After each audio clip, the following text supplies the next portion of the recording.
Focus TV Telugu news కి స్వాగతం. Amrabad tiger reserve forest area నుండి అక్రమంగా డీసీఎం వాహనం నిండా కలపను తరలిస్తున్న విషయం తెలుసుకున్న అటవీశాఖ అధికారులు TS08UB1619 నెంబర్ గల వాహనాన్ని అదుపులోకి తెచ్చుకోవడం జరిగింది. నాగర్ కర్నూలు జిల్లా అచ్చంపేట నియోజకవర్గం అమ్రాబాద్ మండలం మన్నూరు గ్రామంలో సోమవారం రాత్రి అటవీశాఖ ఫారెస్ట్ చెక్ పోస్టు దాటిస్తున్న క్రమంలో అటవీశాఖ అధికారులు రాత్రిపూట తనిఖీలు నిర్వహిస్తుండగా విషయం బయటపడిందని DFO రోహిత్ గోపిడి వెల్లడించారు.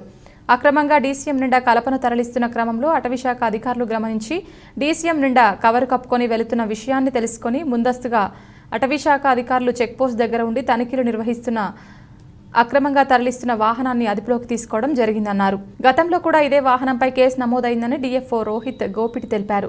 పనిగట్టుకుని తన స్వలాభం కోసం అటవీ సంపదను కొంతమంది అటవీశాఖ అధికారులు సిబ్బంది కనుసన్నల్లో అక్రమంగా కలప వ్యాపారం కొనసాగిస్తున్నారని పలువురు మండల ప్రజలు ఆరోపిస్తున్నారు.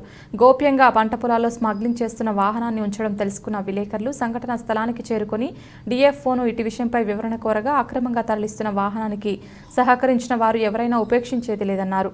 ఆది సోమవారం రోజున PCCF డేమ్రియల్ పర్యటించి 24 గంటలు గడవక ముందే పెద్ద ఎత్తున అక్రమంగా కలప అమ్రాబాద్ టైగర్ రిజర్వ్ ఫారెస్ట్ నుండి పట్టణ ప్రాంతాలకు తరలించడం చర్చనీయాంశంగా మారింది. అటవీశాఖ ఉన్నతాధికారి విలేకరుల సమావేశంలో మాట్లాడి 24 గంటలు కాకముందే సంఘటన చోటు చేసుకోవడం ఏమిటని మండల ప్రజలు చర్చించుకుంటున్నారు. అటవీని రక్షించవలసిన అధికారులే అక్రమార్గులకు వెన్నుదండుగా నిలుస్తుండటంతో విలువైన అటవీ సంపద కొల్లగొట్టుకుపోక తప్పదని ఆరోపిస్తున్నారు. అక్రమంగా డీసీఎం వాహనంలో అక్రమంగా తరలిస్తున్న వేప కలపతో పాటు విలువైన కలప ఉన్నట్లయితే నిజ నిర్ధారణ అనంతరం చర్యలు తీసుకుని వాహనాన్ని సీజ్ చేస్తామని DFO రోహిత్ గోపిడి తెలిపారు. ఇక ముందు క్షేత్రస్థాయిలో అటవీ సంపదను కాపాడుకోవాల్సిన బాధ్యత ఎంతైనా ఉందని పలువురు కోరుతున్నారు.